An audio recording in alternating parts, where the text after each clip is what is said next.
Sword and Baguette. Bonjour à tous, bienvenue sur Sword and Baguette. On se retrouve aujourd'hui pour parler de mes petits 5 tips du moment, parce qu'on discute pas mal avec les copains. Il y a le tournoi Warhol, le Sword and Baguette qui est en cours, donc on voit que des petites habitudes à droite à gauche sont prises, pas forcément prises, connues, pas forcément connues, pas suivies, par choix, par erreur, par oubli. Donc voilà, on va faire le petit tour ensemble sur les 5 petits tips qu'on a. Et puis ça va être à peu près tout, hein, c'est ce qu'on va dire. Alors si vous en avez, surtout, n'hésitez pas, soit les mettre en commentaire, soit de dire, voilà, moi j'ai 5 petits trucs que je fais systématiquement. Mon petit rituel, vous savez, d'abord la jambe gauche, ensuite la jambe droite, j'allais dire la gorgée de Volvic, mais on n'est pas sponsorisé, on aimerait bien, Volvic, on prend la thune. Donc voilà, on va le faire le point ensemble, et puis et donc n'hésitez pas à nous contacter, soit pour faire une vidéo ensemble, soit pour juste mettre les dans les commentaires, si ça matche bien, on pourra même l'inscrire dans une autre petite vidéo. Voilà, allez. Le premier qui est tout bête, et ça c'est assez surprenant, mais c'est vrai que quand on est habitué au jeu, notamment au jeu en équipe, c'est quelque chose qu'on fait. Mais pour beaucoup de joueurs qui sont primo-arrivants dans le jeu, primo-arrivants dans le jeu en équipe, primo-arrivants dans un jeu aussi dense, parce que clairement le jeu est aussi dense, The Old World, on ne peut pas simplement prendre les datasheets que l'adversaire nous propose en début d'armée, ou avec l'appli l'appli Warhammer Plus là, pour tout savoir. Et clairement je sais que pour beaucoup de joueurs c'est compliqué ce point-là. Donc voilà, To il a 1 an, on pense toujours savoir mais on sait peu. On apprend toujours, chaque game on apprend des trucs, des cas, des situations, mais aussi simplement sur les règles. Donc vraiment, reprenez le temps de relire les règles de l'adversaire. Même si vous avez vu 50 fois une review sur 40K Wargamer, même si vous avez joué 5 fois l'armée parce que votre pote il la joue et que vous pensez savoir, prenez le temps de relire les règles d'adverse et surtout les vôtres. Les interactions, comment ça peut créer, les trucs un petit peu bizarres. Je vais vous donner un exemple. Donc là, on a fait la partie sur, comme je l'ai dit, du tournoi Sword and Baguette en ligne, qui est un tournoi en équipe de 4 sur Warhol, en 2000 points, format bourrin, format French Hammer. Donc on joue au jeu tel qu'il est écrit. Vous allez avoir, là j'ai dit en seuil de déroute. Donc la première chose que j'ai préparée pour la game, c'est de dire, ok, le seuil de déroute, celui de l'armée adverse, il est à 24. Il a 91 de PU, ça fait 24,5. Donc si je le mets à 24 points de puissance d'unité, il crève. Ok, la première étape que j'ai fait, c'est comment je gagne. Comment je gagne, dans ce cas-là, c'est en lui cassant sa puissance d'unité. J'ai aussi fait la mienne. Ça coûte toujours rien de se rappeler que 18, des fois ça va vite. Mais ça veut aussi dire que s'il me reste que mes 3 gros monstres, mes 2 gorgons et mon enfant du chaos, il faut qu'il y ait au moins une autre figurine enlevée sur la table pour que je ne sois pas en déroute. Inversement, mon pack de piétons, j'ai un pack de 23 plus le Dumble, c'est 26 de PU. Je sais que si lui il va bien, l'armée n'a pas dérouté. Donc ces éléments-là. Et là ensuite j'ai pris au niveau de l'armée adverse tous les éléments qui pour moi étaient importants. Le fait qu'il n'ait pas de grande bannière, et il a un duc qui est immunisé à la psycho, mais comme il n'est pas majoritaire dans les Pégases, il va faire les tests de terreur, etc. si je suis amené à le charger. Pas de relance sur la panique, donc je me dis si j'arrive à gratter 1 ou 2 Pégases sur une phase de tir, il y a un moyen que les mecs se barrent un peu plus vite que prévu. Donc ça permet de revalider les règles SP. Il y avait Élise Duchard en fait, en face. Donc spontanément, je me suis dit, si elle fait un double pour dissiper à 24 pouces, ça compte comme dissipation irrésistible et un PV. Et je le note, je me force à le renoter, etc.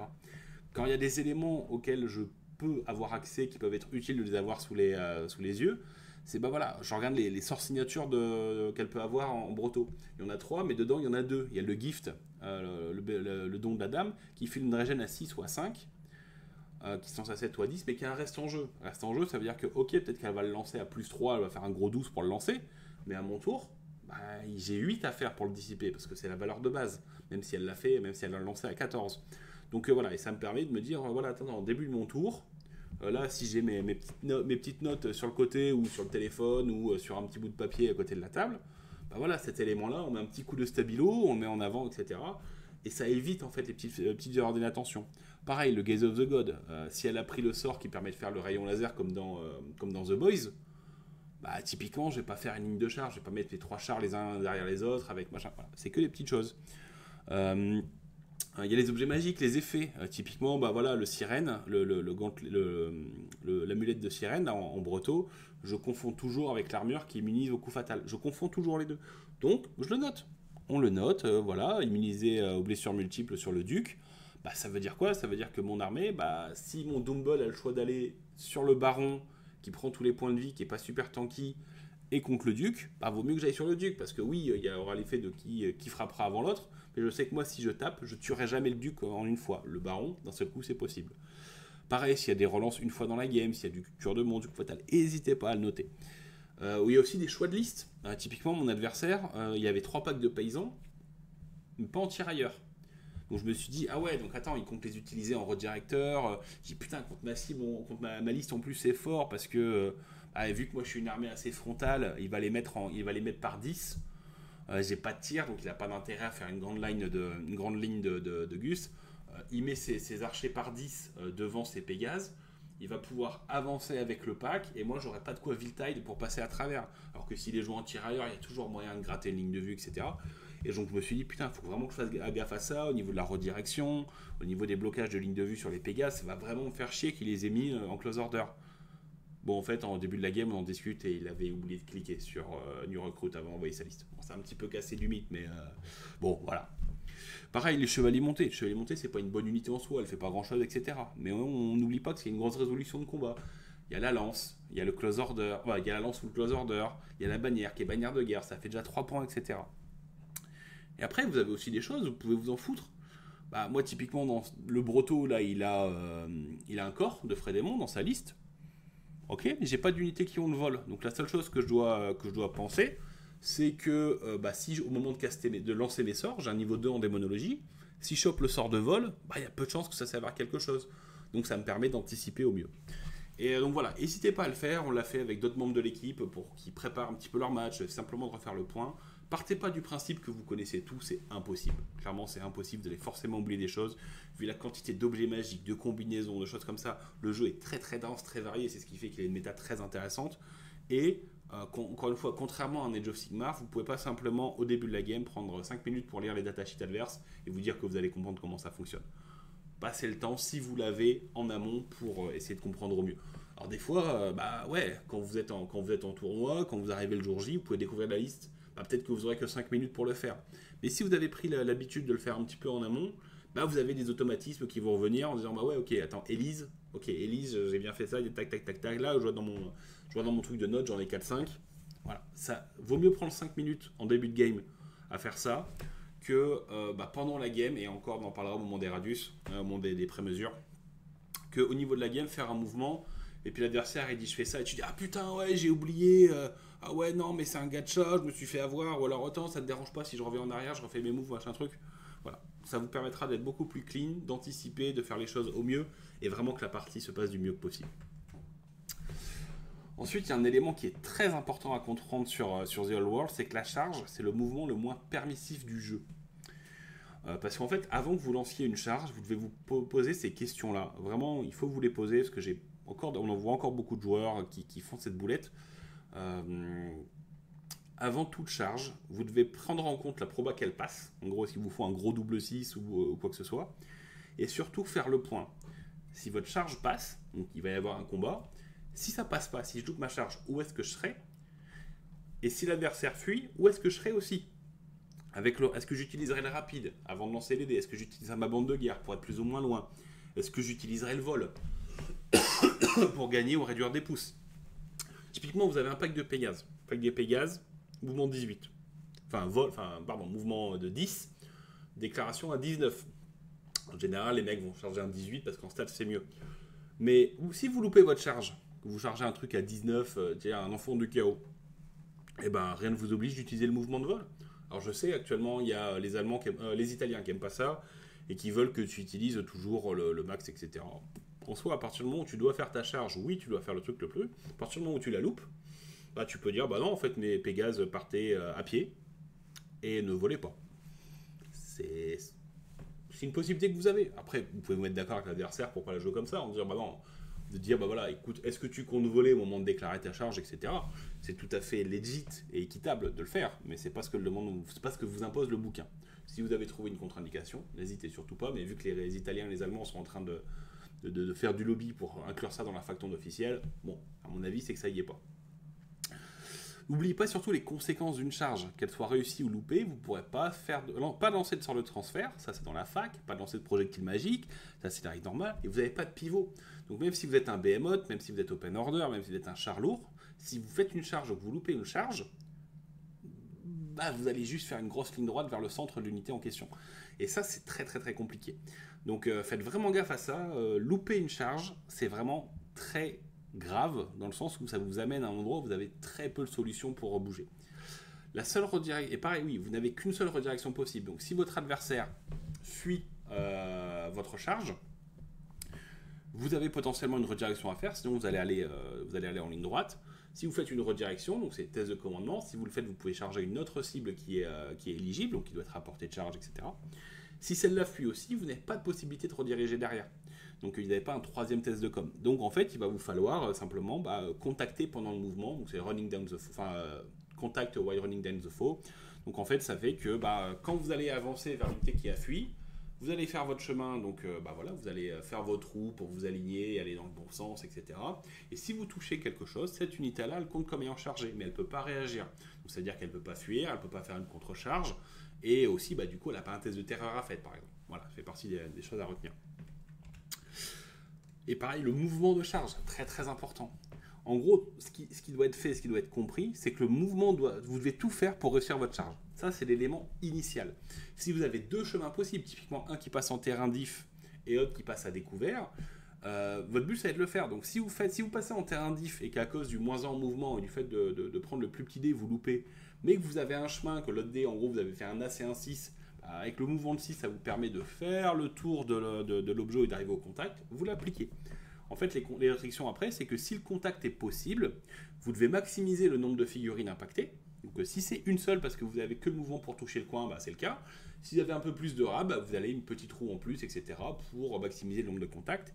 Et pour maximiser le nombre de figurines touchées, vous devez aller au plus court pour le faire. Donc en fait, c'est un équilibre à trouver entre maximiser le nombre de figurines touchées et le chemin le plus court. Donc si vous touchez qu'une seule figurine, quoi qu'il arrive, vous allez aller au plus court. Donc, ça, c'est la règle.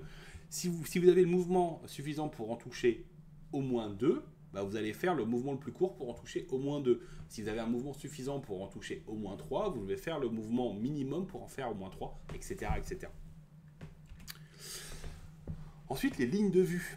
Les lignes de vue, c'est toujours pas clair, malheureusement. Il y a encore beaucoup de joueurs qui sont un petit peu perturbés par rapport à ça. N'oubliez pas que The Old World prétend être en ligne de vue réelle, mais c'est un jeu en 2D. Globalement, vous avez les unités normales, les grandes cibles, les collines, les terrains, qui vont impacter votre manière de voir avec des règles un petit peu différentes. Et c'est surtout très important, pour déclarer les charges, ça ok, mais surtout pour les tirs de canon. On rappelle, le point initial de la cible doit être visible, pas forcément les unités qui se prennent le rebond derrière.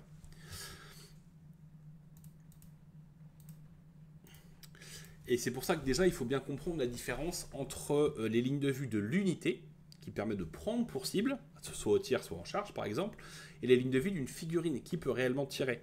Là, vous voyez, on a un exemple avec Warhol, vous avez, avec l'angle à 45, vous avez la ligne de vue d'une unité. Donc la ligne de vue d'unité, elle est très très grande. C'est cet angle-là, la barre là, tout ce qui est devant, etc. Donc n'importe quel point qui est dans cet angle-là peut être pris pour cible. Mais au moment de déterminer le nombre d'attaques que vous pouvez faire, ça se fait figurine par figurine. Donc là, par exemple, vous avez Coril qui va se faire ramasser une rafale par les nains, les arquebusiers nains. Vous voyez que comme vous allez devoir prendre l'angle individuel de chaque figurine, les 3 figurines qui sont à gauche ne pourront pas tirer, parce que même celle-là, au final, elle peut toujours pas tirer parce que son angle de 45 est dans son cul. Et pareil, les 3 qui sont à droite, vous avez un petit angle. Donc au final, le mec est juste en ligne droite, il va se prendre que 4 tirs dans la bouche. Alors que s'il avait été un petit peu plus loin, du coup, il aurait pu en prendre 8, 9 ou 10. Donc voilà, faites vraiment gaffe à ça. De la même manière, n'oubliez pas, les figurines d'une propre unité vont bloquer les lignes de vue. Ce qui veut dire que si vous avez des tirailleurs, qui sont l'un derrière l'autre 5 par 5, en fait, vous allez bloquer vos propres tirs ou donner un couvert léger à l'adversaire, etc. Donc faites vraiment gaffe à ça. Donc voilà, vous avez cet élément-là. Donc les éléments que vous allez voir en gris dans les photos que j'ai fait, c'est des photomontages d'une extrême qualité faites avec mes petits doigts. Donc c'est pour voir en fait les éléments que vous voyez. Donc là, vous voyez une unité va bloquer les lignes de vue qui sont derrière elle. Donc là, les nains voient les archers qui sont ici, mais ne voient pas ce qu'il y a derrière. Un terrain. Un terrain en fait va bloquer les lignes de vue derrière lui. Donc là, la maison, typiquement, tous les éléments qui sont derrière la maison ne sont pas visibles. Donc en fait, on prend au plus large pour déterminer l'angle de vue. Donc c'est-à-dire qu'il y a des endroits qui ne sont pas ciblables en tant que tels. Si c'est une baliste, vous serez totalement caché. Si c'est un canon, encore une fois, il va pouvoir mettre le boulet initial, peut-être là typiquement en limite, en coin, parce que là, il voit l'élément devant. Il le voit là. Et avec le rebond de au moins 2 pouces, il va peut-être pouvoir réussir à vous toucher des éléments derrière. Pareil sur une colline, on l'a vu, hein, une colline c'est comme une maison, ça va bloquer les lignes de vue derrière elle, mais rien n'empêche au nain de mettre son point d'impact initial sur le coin de la colline. Le boulet va faire au moins 2 sur le dé d'artillerie, donc entre 2 et 10 pouces pour traverser. Donc ça veut dire que si vous êtes derrière à plus de 2 pouces d'un coin de colline, vous pouvez vous prendre un boulet de canon. On sent que c'est pas ce que les concepteurs ont voulu faire, mais en attendant, c'est ce qui est permis. De la même manière sur une grande cible. Les grandes cibles, en fait, bloquent les lignes de vue derrière elles, mais pas sur elles-mêmes. En fait, dans les lignes de vue, on vous dit bien que c'est bloqué s'il y a une autre figurine entre le tireur, en gros, ou le chargeur, et la cible. Ce qui veut dire que votre canon, il voit l'intégralité du socle de la grande cible, parce qu'elle est grande cible. Donc il peut parfaitement dire, non, je vais tirer devant de manière à le toucher, mais il peut parfaitement faire un petit tir en cloche un peu fourbe, mettre le point initial, encore une fois, dans le coin du phénix, et se dire, avec le rebond, je vais mettre des gros boulets. Ça donne des cas qui sont intéressants. Donc là, vous avez le cas pour vous écranter. Vous avez notamment, si vous êtes au sol, voilà, vous avez un canon qui veut tirer sur une forêt. Il voit l'intégralité de la forêt, ça, il n'y a pas un souci, donc il peut mettre le boulet dans la forêt à n'importe quel endroit. Par contre, tout ce qui est derrière, il peut pas, parce qu'il ne voit pas le point initial.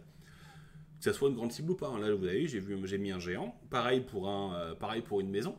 Là, la maison, elle va encore mieux protéger, parce que vous n'avez pas d'endroit intéressant pour placer le boulet initialement pour traverser.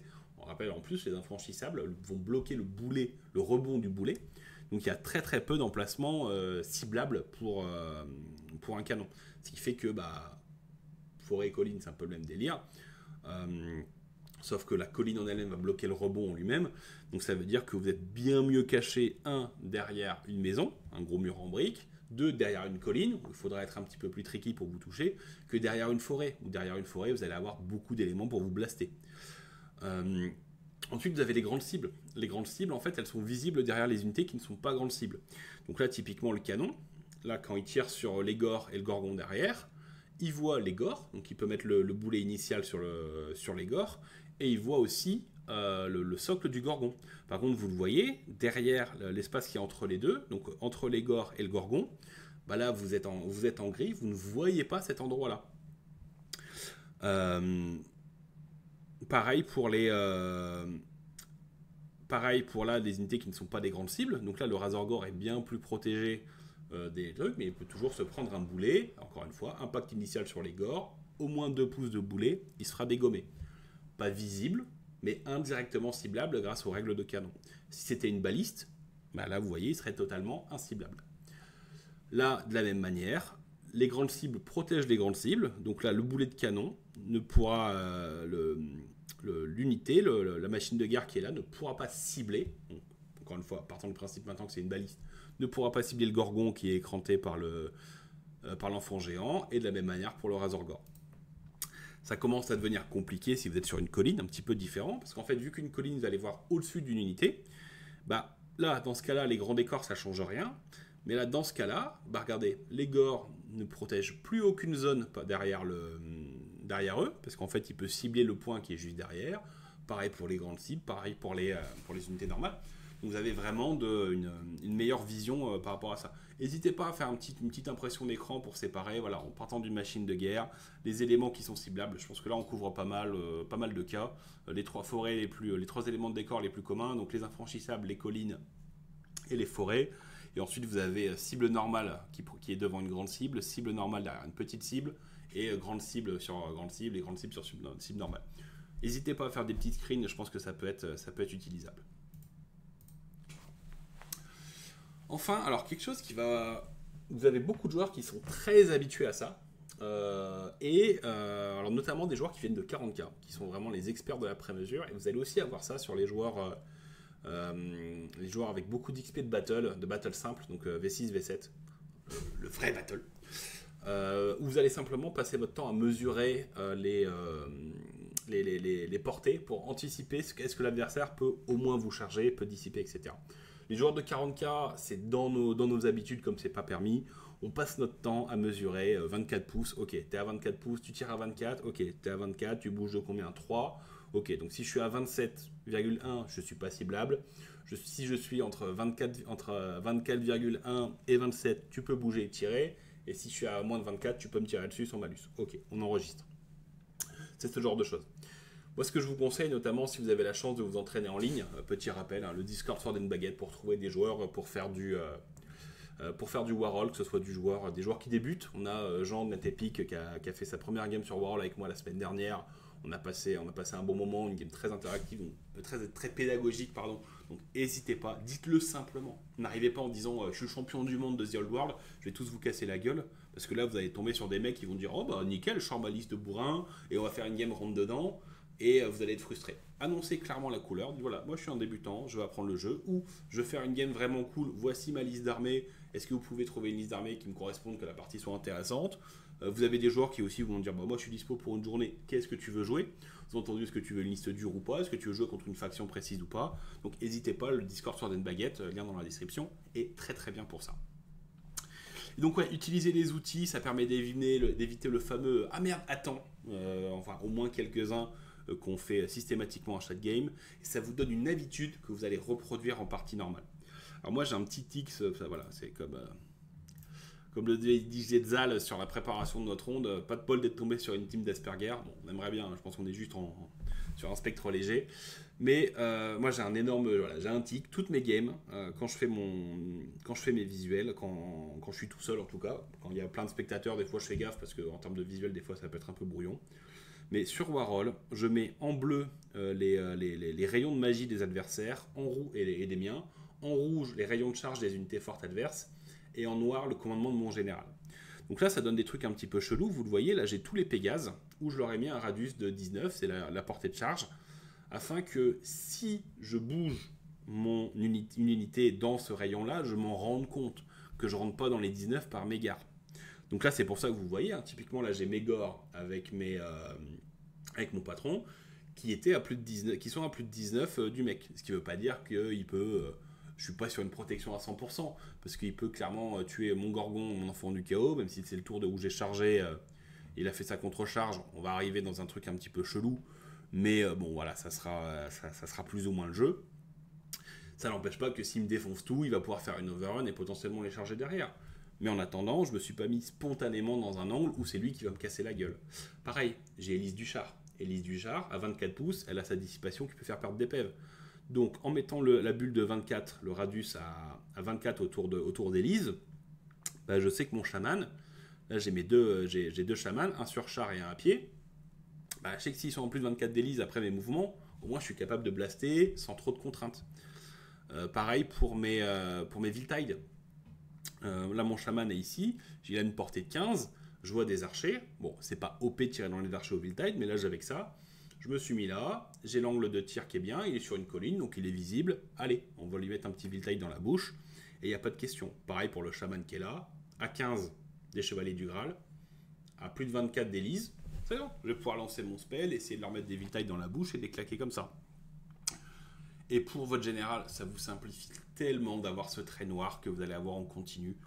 Savoir est-ce que vous êtes à portée de votre général ou pas. Voilà, vous êtes dans le trait noir, vous avez votre truc. Ça vous évite d'oublier, encore une fois en ligne. Et surtout, ça fait que quand vous allez jouer, bah, au bout d'un moment, vous aurez ça en tête. La bulle de 18 pouces ou de 12 pouces autour de votre général pour savoir ses auras, sa portée de commandement. Pareil si vous avez une GB. Actuellement, je ne joue plus de grande bannière dans ma liste. Mais ça fait partie des choses que j'essaye de garder en tête.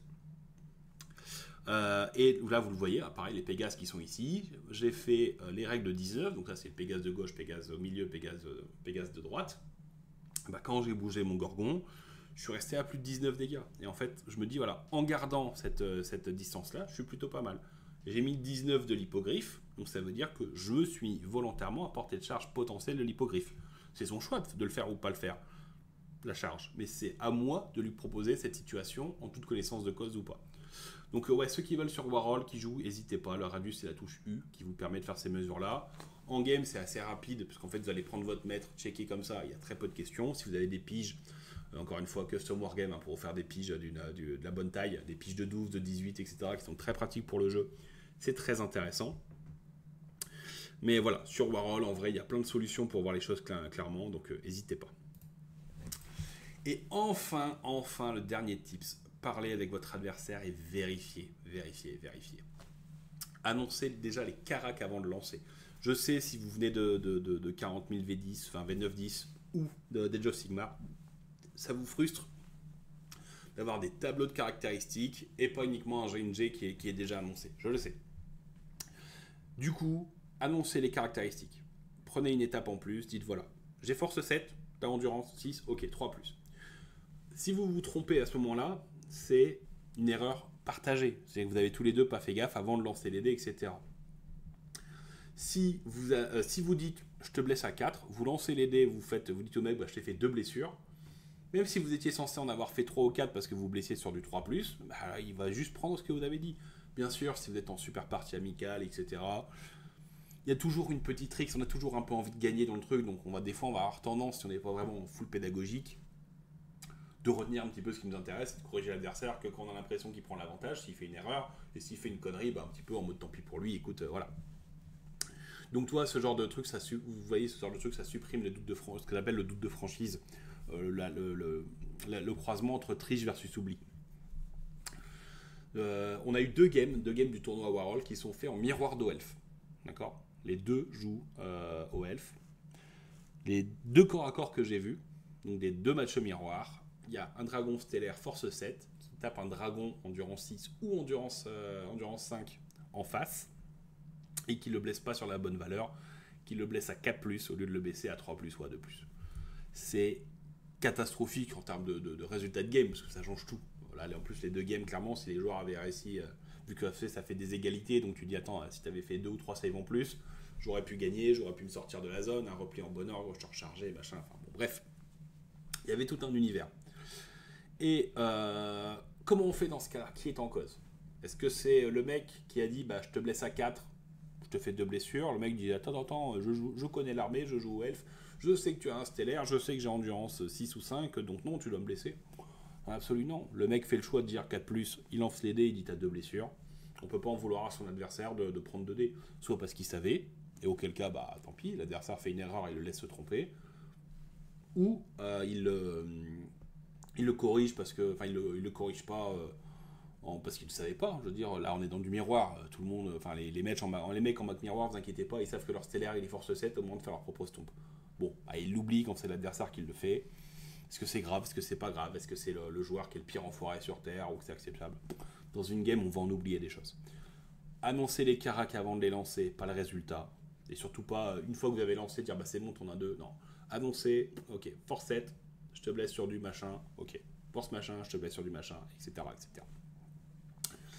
N'hésitez pas à choper les règles en PDF et à checker en direct. Vous avez plein de solutions pour les avoir. Si vous utilisez New Recruit, vous avez accès à tous les profils. Vous avez, parce que voilà, il y a beaucoup d'habitudes qui viennent d'autres jeux. Je vois encore beaucoup, y compris dans des tournois. Alors là, on a eu le cas au Moot. Le Moot, pourtant, on a Franck, il y avait Franck et JB, Edener et JB. Autant vous dire que les mecs connaissent les règles du jeu. Bah, malgré tout, il y a eu plein de trucs qui étaient à côté. On a encore eu des princes démons et des chars lourds qui chargent avec la règle rapide, ou qui comptent comme ayant grande cible et qui chargent par-dessus une unité amie.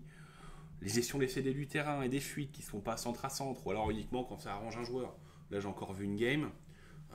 Il pense à faire son CD du terrain centre à centre. Ça, il n'y a pas de souci. Il fait bien gaffe. Ah non, CD du terrain. Je dois bien aller dans le sens qui m'intéresse. Juste après, ça le fait chier. Ah, là, d'un seul coup, il va juste reculer en ligne droite sans appliquer le centre à centre. Par contre, quand son adversaire va faire l'overrun, Ah oui, mais attends, tu me prenais de flanc, mais là maintenant je suis dans cette position, comme c'est sans traçant, t'arrives sur mon front. C'est pénible. C'est pénible. Alors bien sûr, il y a la fatigue, il y a plein de raisons, etc. pour que ça arrive. Le truc, c'est pas de lancer des cailloux au visage du mec en question. Puis ça sert à rien, surtout sur un truc en ligne. Ou alors il faut un sacré bon lancer. Mais c'est le genre de boulette que vous allez toujours avoir. Donc ça vous demande plus de réflexion. Et si vous annoncez les choses, machin, en disant bah voilà, même si vous renommez les choses, hein, il y a des joueurs qui disent voilà, reculer, la petite fuite, la grande fuite, qui utilisent ces règles-là. N'oubliez pas que les trois se font avec du centre à centre. Donc voilà. Et surtout, même si votre adversaire pense maîtriser le truc, si un truc vous demande chelou, demandez-lui de le mettre. Là, j'ai fait une fois, pareil, contre l'orga du Moot. On joue au jeu beaucoup. Je joue la même armée depuis. Je joue Hombet depuis juillet de l'année dernière, quasiment en 8, allez, c'est-à-dire 4 games, 9 games sur 10, on va dire 4 games sur 5. Je le joue avec cette armée-là. Je passe mes gores en tirailleur sur une reformation. Il me dit ah bon, je savais pas que tu pouvais te mettre en tirailleur. J'en suis persuadé que j'ai raison. Mais ça ne m'a pas empêché d'aller checker qu'il y avait bien Skirmisher dans le profil. Donc voilà, c'est plus respectueux. Pareil, quand vous mettez une fac ou quand vous intervenez dans une autre partie, même si vous donnez la réponse, prenez le temps d'aller chercher la fac et de la montrer aux joueurs. C'est très bête, on se souvient, vu qu'on dit beaucoup de conneries à l'oral, tous, moi le premier, prendre le temps qu'il faut, le petit temps qu'il faut pour montrer et que l'écrit, que ça reste bien mieux, parce qu'on a souvent beaucoup la mémoire visuelle influence plus, parce qu'on a moins de parasites que quand on entend. Clairement, ça va faire du bien. On a eu l'exemple avec des invulnérables à 2+ d'opale qui se faisaient en plus de la sauvegarde invulnérable. Le joueur, on était persuadé. Et pareil, des joueurs qui donnent des règles d'autres armées parce qu'ils viennent d'autres jeux, ils viennent de 9e âge, donc l'instabilité ne gère pas pareil, les lions blancs se gèrent pas pareil, etc. Ok, on peut se poser la question, est-ce que c'est une triche ou un oubli? On s'en fout, au final on s'en fout. Le truc c'est que ça va créer de la frustration. Vaut mieux que le joueur vous dise, tu vois, voilà, il te le montre, bah, tu vois, c'est écrit là, je suis de bonne foi. Même si après il y a une fac qui a dit une connerie, hein. On s'en fout, on se plante tous. Je pense qu'il n'y a encore pas une seule règle, une seule partie dans le monde qui a été jouée en respectant l'intégralité des règles de The Old World. Soyons clairs. Mais c'est pas grave. Ce qui compte encore une fois, c'est de pas créer de la frustration parce que si votre adversaire il oublie les trucs, c'est toujours à son avantage. Même s'il était de bonne foi, vous allez retenir que ça et ça va créer de la frustration par rapport à la game. Et comme je le dis à chaque fois, si à la fin d'une game vous n'avez pas envie de boire une bière avec votre adversaire ou une autre boisson non alcoolisée, si vous êtes un elfe, c'est que les deux joueurs ont merdé. Donc voilà, dans ce sens-là, parlez avec votre adversaire, vérifiez les règles, prenez un peu plus de temps et ça se passera vraiment très très bien. Et c'est fini. C'est fini, bah écoutez, est-ce qu'on a fait moins de 30 minutes, 32 minutes? Oh, vous me pardonnerez. Je voulais faire une toute petite vidéo avant la grosse qui arrive ce week-end sur les hauts elfes. Donc voilà, allez, n'hésitez pas comme d'hab, likez, partagez, faites tout ce qui va bien, ça nous aide beaucoup, vraiment ça nous aide beaucoup. Comme on l'a dit en commentaire, si vous avez des petits tricks à nous mettre, des petits trucs que vous avez, des petites astuces, n'hésitez pas à les mettre, ça fera plaisir aux gens qui scrollent les commentaires. N'hésitez pas pareil à aller checker les commentaires, mettre des likes si ça vous plaît, ça fait toujours plaisir d'avoir le commentaire le plus liké. Et puis voilà, bah écoutez, on se dit à bientôt pour une prochaine vidéo.